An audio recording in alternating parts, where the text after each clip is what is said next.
I'm Jeremy Keene. I'm from VideaHealth. I lead our customer success department. And what that means at VideaHealth is think everything post-sales. So we are a dental AI company. In the introduction that Brian gave, he said that VideaHealth is one of those diagnostic clinical AI companies. That is true, but we've also branched out into 3 other areas, which is workflow AI optimization, think claims AI optimization, as well as enterprise AI optimization, which is actually a mentorship product. What I'm going to chat through with you guys today at a very high level is how does that VideaHealth has scaled dental AI within 8 of the largest DSOs. So we have a lot of experience partnering with some of the very largest DSOs. That was a strategic philosophical focus that we did 3 years ago. We wanted to start at the top of the market, and now we're pivoting to go down market towards the more mom and pops, smaller DSOs, and the individual practices. So let's talk about this. VideaHealth was founded and born out of the MIT Innovation Lab in 2018. And as you can see the journey there, we have over 34 FDA cleared models right now. One of the key things for you all to remember and know is this is software as a medical device. Dental AI companies cannot diagnose. The clinician maintains that autonomy. But you want to be using a partner that has FDA cleared models that provides you the best expertise and diagnostic ability. And so as of right now, you can see that we are 34 FDA cleared models. We are partnering with over 60 plus DSOs. We have over 50,000 clinicians daily using our product right now. And over 500 million x-rays are actually being analyzed. So we have this data lake of information, not only from a radiographic perspective, but also a PMS perspective. And you can see some of the logos down there below. Of course, Heartland is our biggest customer, and I'm going to use them as an example in terms of how we scaled them. But you can see the mix of some of the other larger DSOs that are within our book. And we are also branched out into North America. We have the 2 largest DSOs in North America, Dental Corp and 123 Dentist. So let's use Heartland as an example in terms of how we scaled. 2.5 years ago, Heartland decided to choose us as our partner moving forward from a dental AI perspective. And over the course of 10 weeks, we not only installed the software, but we clinically onboarded over 12,000 clinicians over the course of 10 weeks. And how did we do that?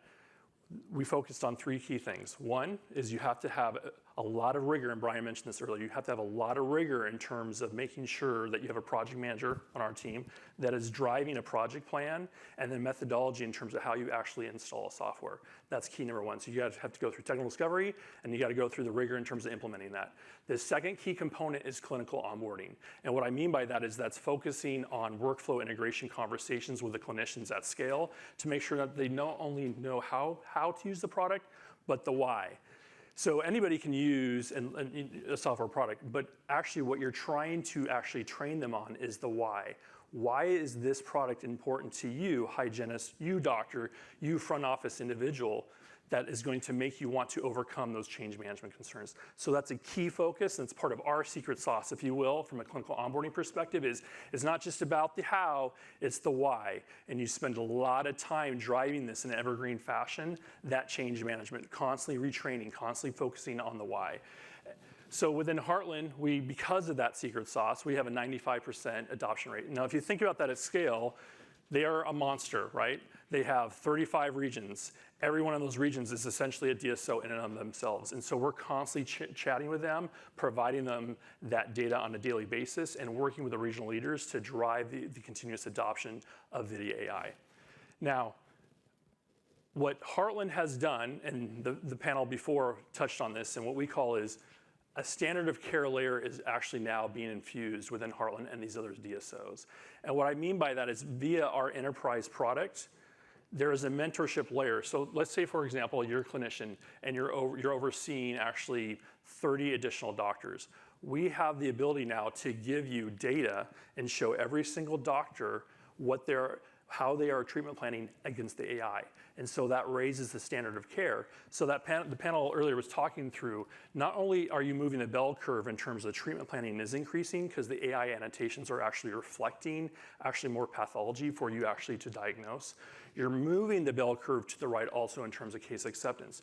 Because one of the beauty about dental AI is not only is it a diagnostic tool, it is a patient education tool.